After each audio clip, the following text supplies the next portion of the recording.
Welcome to the Times of Israel's Daily Briefing. Today is Tuesday, March 4th, day 515 of the war.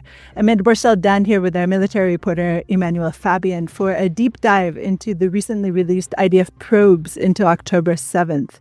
Manny, thank you so much for joining me today. Thank you. A failure of intelligence gathering, a failure of intelligence interpretation, a lack of manpower, a base too close to an enemy border, immense bravery of men and women, utterly outnumbered, who are battling with the courage of lions. These are but a few of the details from the general IDF probes that are being released now into the failures of October 7th, even as new reports are being issued on specific locations, including Har-Hit, Kfar Aza, and Nahal Oz. Manny will discuss the disturbing findings from the IDF probes released so far and explain what else may be in store. We'll also hear what is currently happening on the ground in Gaza, as well as airstrikes in Syria. All of this and much, much more when we're back.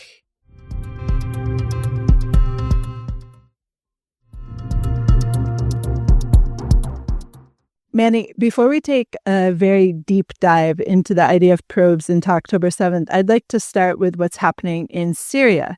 Now, you've reported that Israel carried out an airstrike in Syria on Monday evening, last night, targeting a military facility near the city of Tartous, which is in the country's northwestern coastal region, quite far from Israel. And today, the defense ministry said it is carrying out activities to clear explosives from an area of the Golan Heights near the Syria border. This all comes, of course, after the threats to protect Druze in the outskirts of Damascus earlier in the week. And it seems like not so long ago, the IDF did everything in its power to make sure that the press, at least Israeli press, didn't report on anything happening in Syria. And now, in some ways, the defense ministry, at least, seems to trumpet what's going on inside Syria. So what do you see as the change, or would you even agree with that? So there definitely has been, at least in the last couple of weeks, an uptick in Israeli strikes in Syria. Some that the Israeli army has taken responsibility for, some it's either ignored or given very brief details on them. The strike we saw last night, according to the IDF, targeted this military site that, very few details were given, but Israel says it sort of posed a threat to the country, and because of, I quote the statement, due to the latest developments in the area, it was decided to strike the infrastructure, which is very, very vague. I don't even really know what that means, but we've seen these strikes in several places of Syria, some close to the Israeli border, some very far away, like near Tartous, and they're aimed at removing whatever is a potential threat to Israel. The mine-clearing operations is, I would say, entirely unrelated. There's areas of the Golan Heights near Israeli communities that are full of mines, not just in the Golan Heights, but also along the Jordan Valley and in the south, in the Arava region near Eilat. Over the last few years, there's been a major effort to remove these mines. In that specific area near Ein Zivan in the Golan Heights, I think for the last 3-4 years at least, there's an operation there once a month or sometimes once a week even to remove mines. They just do small bits at a time because it's very dangerous to map these areas out. So I don't think that's particularly related to the current developments in Syria, but there was another interesting report that we saw last night after the strike in Syria, is that Israeli forces were operating in southern Syria in the Dara area, about 13 kilometers from the Israeli border, which is relatively far. It's well outside the buffer zone that was captured following the fall of the Assad regime. And according to Syrian media, the Israeli forces were operating at a former Syrian military post there. There were sounds of bulldozers and explosions and overhead flights of helicopters and drones, and the troops left overnight. So it seems there was some sort of overnight operation in this area, maybe to demolish a former Syrian military facility. Maybe it was in a way where they couldn't target it from the air, and that's why troops operated there. But it seems there are some cases where troops are pushing in deeper into specific areas, but the army hasn't commented on that, at least. Right. So the army hasn't commented on at least half of what's been going on in the past day, but it is commenting on other things, and including these mine clearings. And of course, we should remind our listeners that the mines are not in any way recent, right? When are these mines from? Oh, they're Israeli mines. They're mines that Israel planted in previous wars with Syria, following the Six-Day War and the Yom Kippur War. They're very old. And what happens is when there's bad weather, when there's rain, and what happens is the ground turns into mud, and then the mines sweep down the hill and come close to Israeli towns. So they have to keep clearing the same areas again and again of mines because the mines keep sweeping down into the valley there. Okay, Manny, let's turn to the IDF probes. And I have to say, I was reading your pieces last night in preparation for our conversation today, and I was just crying. It's so disheartening to read everything in one place. All the information that we got in drips and drabs, but nothing really concretely on the page in black and white. And were you surprised by anything? Before we go into specific detail, were you surprised by anything that you learned in these long days that you're sitting in a room in briefings for 8-9 hours learning about these probes? There were definitely things that were surprising to me, but it's more just kind of shocking to understand what the army missed. I mean, there's all of these details that you get to see after the fact, a year and a few months later, and you put the whole piece together. You put all the pieces of the puzzle together, and you can see in front of you everything that could have been seen but wasn't seen that night, or in the months before, in the years before, or during the battle itself, in any of these battles. One of the key things is that all the information that are in all these probes, even the top level ones and even the tactical battle ones, is that the army didn't have these details and this information in real time. And that was really one of the main issues with all the failures, is that the army didn't have this information. So it's interesting to see it after the fact, but it's shocking to understand that they didn't have any of this in real time. So in broad strokes, what you've reported is that the attack was a surprise with no intelligence warning, even though, as you mentioned, the pieces were there, the puzzle picture was not clear. Hamas had numerous forces and was attacking several areas simultaneously. The IDF had far fewer forces and minimal capabilities available, and when the attack began, involving some 5,000 plus terrorists, just 767 IDF troops were stationed along the border. So one of the things that was really clear from reading these probes is that most of the atrocities from Hamas were carried out within the first 6 hours of the attack. And this is when it appeared that the IDF was scrambling the hardest, and even, well-intentioned people coming out, or well-intentioned units even coming out, had no idea how to respond or even the scope of the attack. And we're talking about not just ground forces, we're talking about the Air Force and the Navy.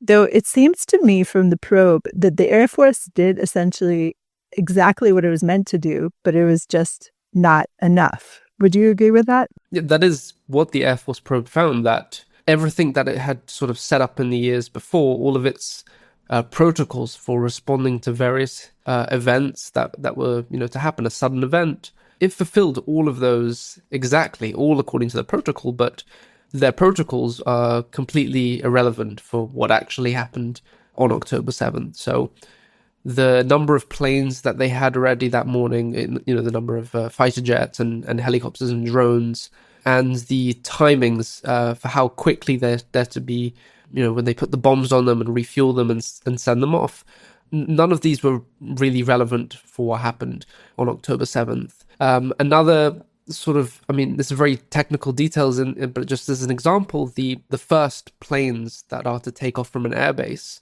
according to the previous protocols before October 7th, are to intercept aerial threats. So these planes are prepared to shoot down a drone or a missile heading towards Israel, and not to deal with thousands of people crossing the border into Israel. So the drones and the helicopters that are meant to deal with ground invasions, they take much, much longer to prepare and get ready. They're not sort of prioritized, but that's just a small example as to why it didn't really work. And another issue is, because of the chaos on the ground on October 7th, because the Gaza division, the regional division on the Gaza border, had basically collapsed and was defeated for several hours, the aircraft up in the air didn't really know what to do. When a fighter jet wants to release a bomb and target something, it needs to be, the they need to plug in coordinates of what to target and where. If there's nobody on the ground telling them what to target, then they can't just like decide where to dump it. It doesn't work like that. So because of that, there were airstrikes, but they weren't very effective because they weren't going to hit anything that was actually going to change the outcome of the battle. The strikes in the beginning carried out by fighter jets hit tunnels in Gaza and command centers that Israel previously knew about, but they, again, did not really affect the outcome of the battle. There's one location during the whole October 7th battle and all the fighting where there were actually a lot of airstrikes was at the Nahal Oz base. The reason for that is because there were lots of soldiers there, relatively, because it's an army base, and those soldiers were directing the airstrikes. They were speaking to the helicopters and speaking to the drone operators, and they were able to direct strikes. But in the Kibbutzim and the other border communities, very little and not enough that would actually make a difference. The other wing of the military that seems to come out pretty well from this report, as far as I'm interpreting it, is the Navy. And there were only 7 boats sent from Gaza by Hamas with something like 38 terrorists. And the Navy did basically, eventually at least, intercept pretty much all the terrorists as far as I understand it. But in the beginning, again, because they had planned for something so completely different, they weren't able to understand the scope. And of course, there was the mass murder on the beaches next to Gaza with the fishermen who were being slaughtered just wantonly. And would you agree that the Navy essentially did everything it was meant to do, but it just, again, wasn't enough? Yeah, the Navy does come out, I think, relatively better than other units here. In reality, it had prepared for 1 speedboat coming out of Gaza, and it had 7. Now, it doesn't sound like the difference between 1 and 7 doesn't sound like a lot, but it's a big deal when you only have 2 patrol boats in the sea dealing with 7 small speedboats. Each of them basically dealt with 2 each, and then 2 more managed to, or 3 more managed to, 2 managed to reach the coast without being targeted. And those terrorists, or some of them, managed to basically infiltrate into Israel and murder 17 Israelis at the Zikim beach area. So the whole preparation was not, again, not really relevant for what happened, but it was a pretty good effort by the Navy to intercept 2 of them in the sea before they reached the coast, and 3 as they reached the coast. Some of the terrorists jumped off the boat and managed to swim, and it's not exactly that all those that managed to reach the coast, or even those that were in the sea, some of them did manage to reach the coast, and ultimately there's a failure here. But the bottom line is that the preparations were, of course, not enough, but the outcome is definitely a lot better than what we saw in other areas that were completely undefended, and there was almost no resistance that the Hamas terrorists saw. In the sea, there was at least 22 of the 38 terrorists were killed, and 16 managed to infiltrate. So what we've touched on so far is the relative positive news out of the probes, plus minus. And so we're going to go to a short break, and then we're going to talk about the intelligence failures, which is a massive subject, and then we'll speak about specific locations.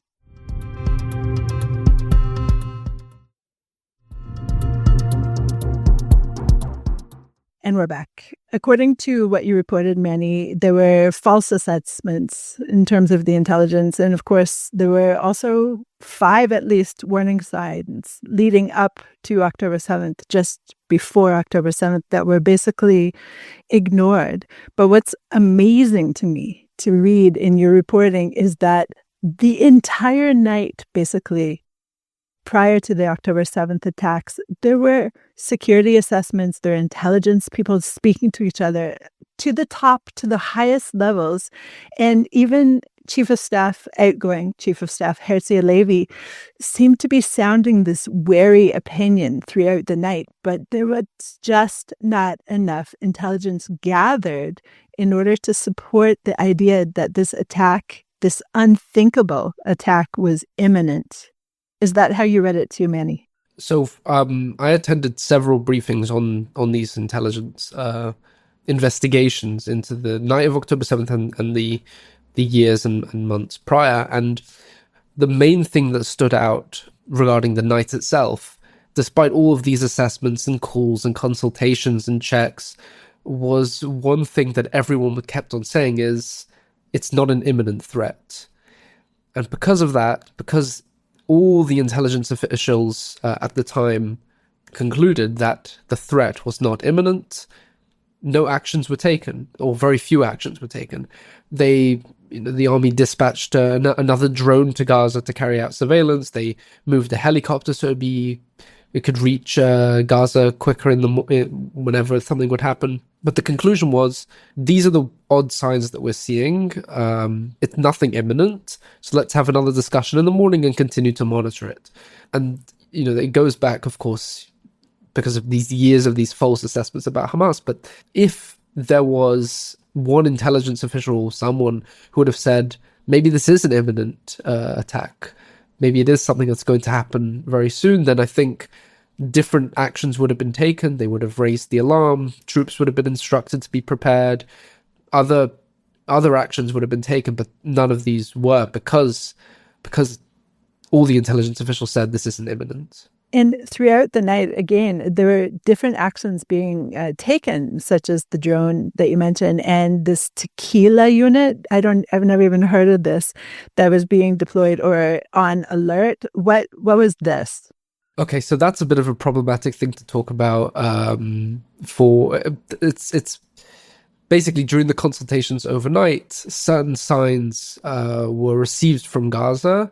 One of the signs we know is the SIM cards in the hands of Hamas Nukhba terrorists being activated. This is something that the Shin Bet, it's a Shin Bet source in Gaza, not from the IDF, but they updated the IDF. And there were 4 other signs that were received from Gaza, which are classified. Currently, I'm not sure if they'll ever be revealed to the public, but one of these signs led the army to decide with the Shin Bet to deploy this special force to the border to be on alert, and for another thing that we can't talk about right now. It's a very small team. It's not very big. It's made up of Shin Bet officers and members of the police's Yamam unit, and they were deployed near the border that morning, and some of these members would be killed during the Hamas attack. It's not, the troops on the border were not alerted about this. They weren't given any special instructions as to what might happen, but this small unit was sent there because of one of these certain signs that was received. But it's a bit of a complicated story, and we can't talk about it too much. Okay, so let's dive into some of the locations that we know about so far. And one of the reports was on the Nahal Oz base. And so on the morning of October 7th, some 215 Hamas terrorists stormed into the Nahal Oz base, which is just 850 meters from the border with the Gaza Strip. Really a close sprint even to get to the base. And the troops who were stationed there were unable to defend the facility, and it quickly fell to the terrorists, as we all know. And in all, 53 soldiers killed at the base. So I just want to repeat, there were 215 Hamas terrorists that infiltrated. There were 162 soldiers based there, 90 armed. Only 81 were combat soldiers, 90 armed, and 53 soldiers were killed there. And then another 10 were abducted, including the 7 female surveillance soldiers, 5 of whom returned home from Gazan captivity very recently.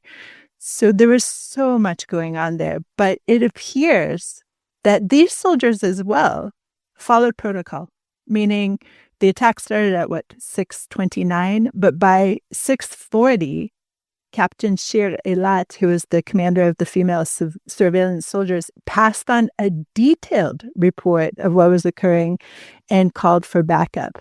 When did the backup come, Manny? At 1:30 p.m. So hours later. Right. So let's talk about this particular location. It's so, as the mother of 3 soldiers, it just makes me cry. Yeah, this was one of the most difficult investigations carried out by the army, not because it was difficult to investigate. It was actually one of the easiest to investigate because of the abundance of cameras, both because it's a military facility, there's loads of surveillance cameras, and the Hamas terrorists filmed it. But the failure is just, it's really hard to comprehend because this is a military base.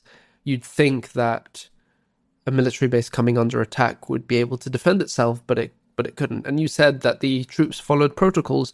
I'll correct you a little bit and say there were no protocols. That's the big issue. So to really understand the problem with Nahal Oz, the base, is to understand what an IDF post is. An IDF post on a border is normally very small. It has only combat troops. It has guard positions. It's fortified. And they're able to defend it. And you can see on October 7th, there are several other IDF posts that came under attack. And some of them, the army was able to actually defend.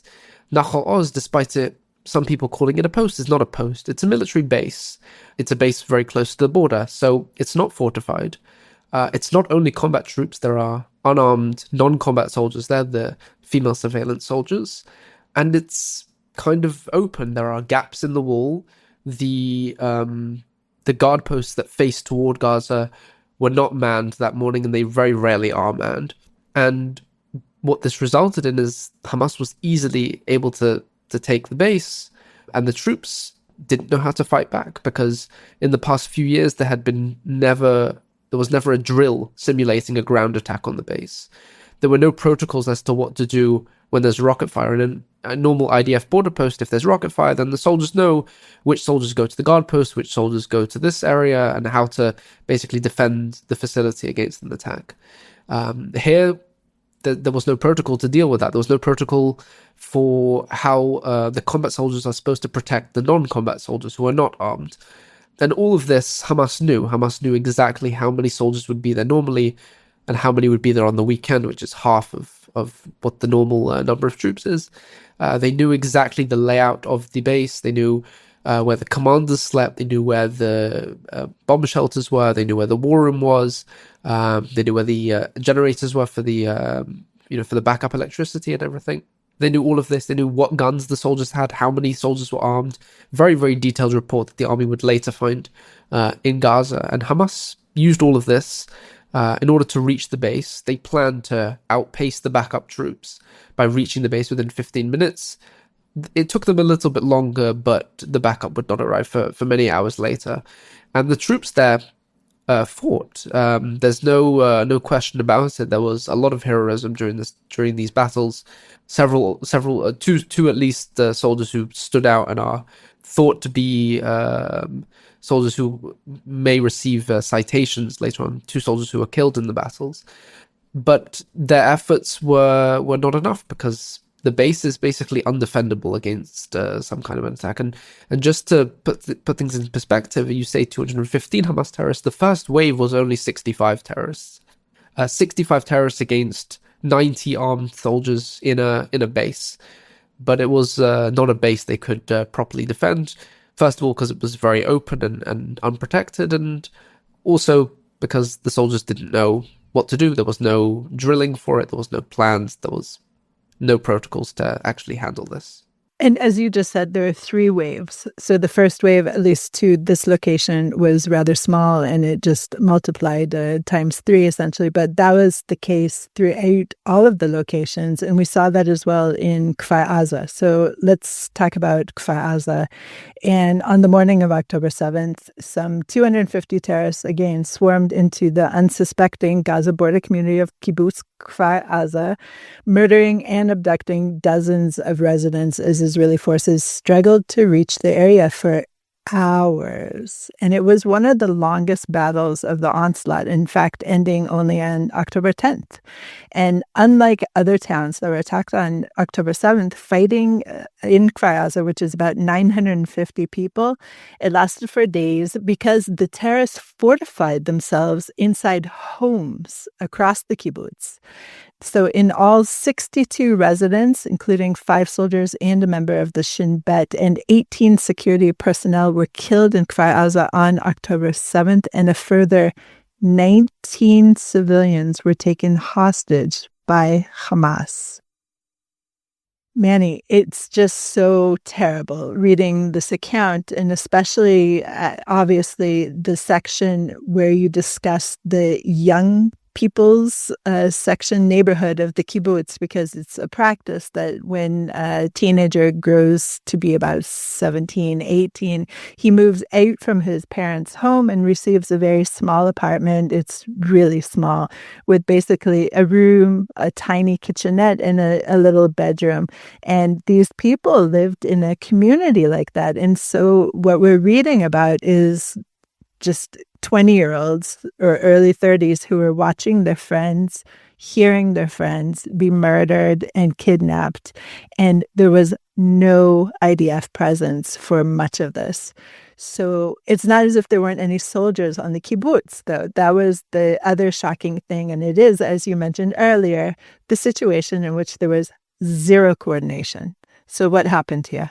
The biggest sort of failure of the battle in Kfar Aza was, first of all, that the majority of the sort of the massacre, 37, if I remember correctly, 37 of the residents were killed before the first Israeli soldier even reached the community, before 8:30 in the morning.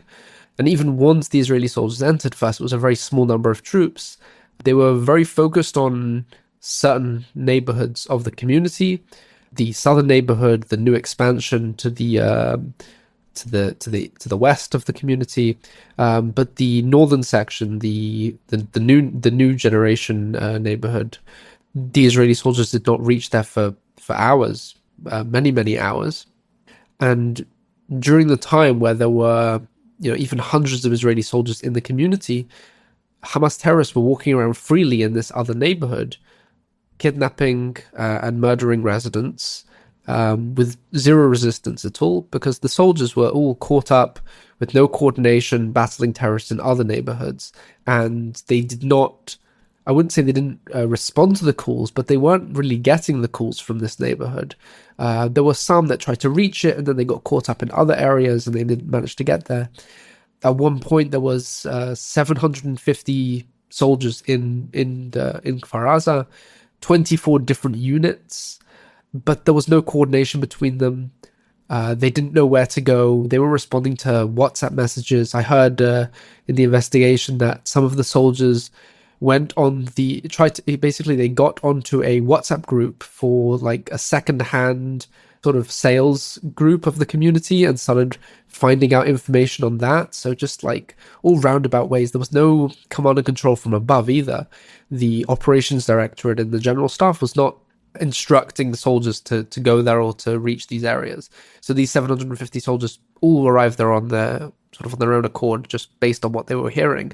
And because of this, there was so much focus on certain areas of the community, but not in the area where all the kidnappings and abductions were taking, abductions and massacre of civilians were taking place.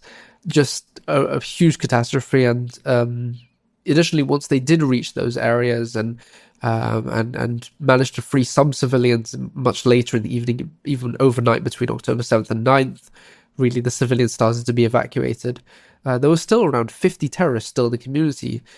On the morning of October 8th, there were still 50 terrorists in the community, which is an insane number. And fighting would continue for another 2 days. Only on October 10th, I think it was at 5 p.m. on October 10th, was the last terrorist who was already wounded, and he was hiding out in one of the neighborhoods.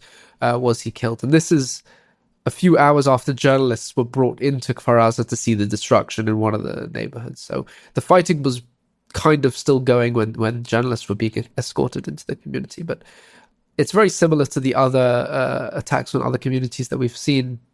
The army wasn't there in time. The army didn't reach the community in time. There was no coordination. There was no picture of what was happening.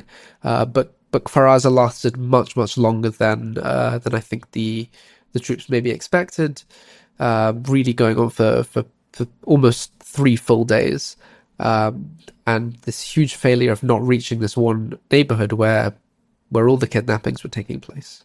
And indeed, there are still 2 hostages from this location in Gaza, which are Ziv and Gali Behrman. Now, Manny, because this has been so incredibly depressing, and it is depressing, I just want to leave with the story of bravery that I think should be highlighted alongside everything. There are many stories of bravery, but one in particular, and that is Brigadier General Yisrael Shomer, which is an amazing name. You're basically Israel Guard, just couldn't be better, who was fending off terrorists initially with just a knife, which is just astounding to think about. And also, why would this army person not have a gun, which is bizarre to think about? But he is attributed with killing perhaps 20 of the terrorists who were killed at Kfar Aza. So tell us a little bit about him and where he went. As the battle was still raging, he felt a responsibility to go where. So tell us first about the battle at Kfar Aza for him. So Yisrael Shomer, he's a resident of Kfar Aza. Why he didn't have his gun?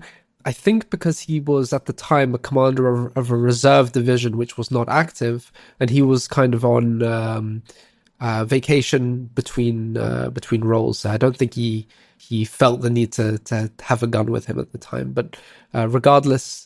Which just underlines, Manny, the idea that people had no idea what was going on. Even this person, this resident who's in the army, high up in the army.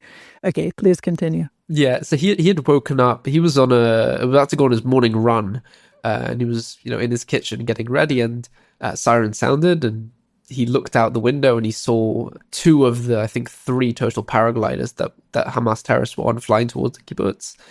He understood what was happening. He, as far as I understand, immediately called IDF Chief of Staff Herzi Halevi, who was at the time driving, or was in a car driving to the IDF headquarters, and he told him what he saw. He didn't have a fire home. He sent his wife and kids to the safe room, locked the door, and set out with a knife, and tried to basically kill as many terrorists as possible with just the knife. And he managed to, as far as I understand, kill several. He picked up a gun from one of the wounded members of the local security team. There were 14 members of the security team. I think 13 managed to get to their weapons. 7 were killed and 1 was wounded. So he managed to take the gun from one of the wounded ones.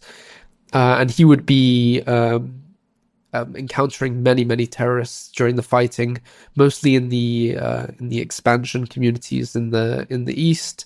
And like you mentioned, he killed around 20 overall. I think he joined up with paratroopers from the 890th battalion during the fighting, and he wouldn't actually be leading them.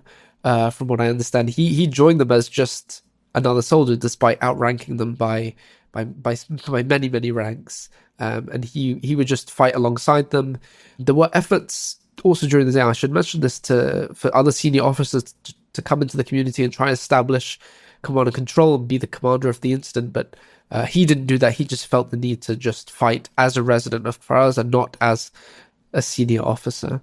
And then in the afternoon, which is also astounding, or at some point during that day or the next day, he left the Kfar, where his family still was, in order to lead his unit, which is just astounding. And where were they posted, Manny? I think they were posted up north, if I'm not mistaken, at the time. So right. So if you think about it, he's going from Kfar Aza in the deep south of Israel all the way up north after battling and killing some 20 terrorists and going off to assume his post. Just phenomenal. So what happened is on October 7th, Israel initially feared that Hezbollah would join in the attack, and the 146th Division, which he led, is under the Northern Command. So it was deployed to the Lebanon border. Immediately as the attack started, they started drafting the whole unit, and of course they tried to draft him as well, but he was busy fighting in his town.